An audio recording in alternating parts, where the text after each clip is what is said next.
usually shapes the way it sounds is the equipment, the toys that we've bought.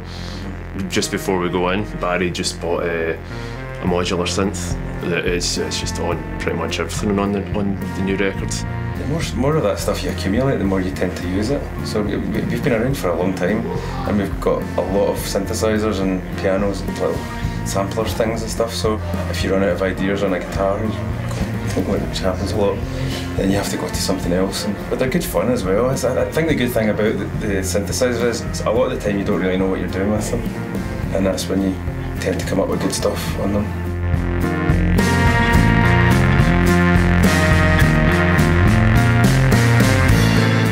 Steve Albini did this, he used this great effect to basically make the end of the track more distorted.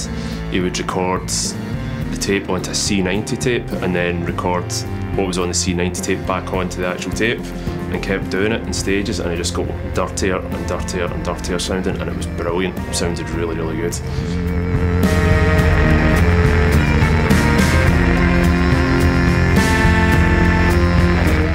There's a lot of trial and error in the way we do stuff.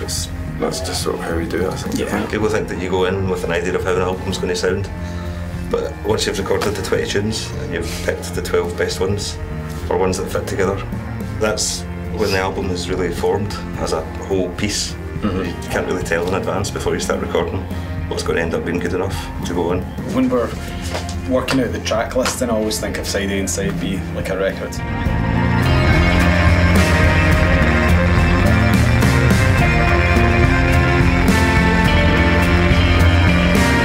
That was the best thing about picking up vinyl again, is getting into the habit of listening to an album in its entirety. It's just much more satisfying. I missed out so many great tunes.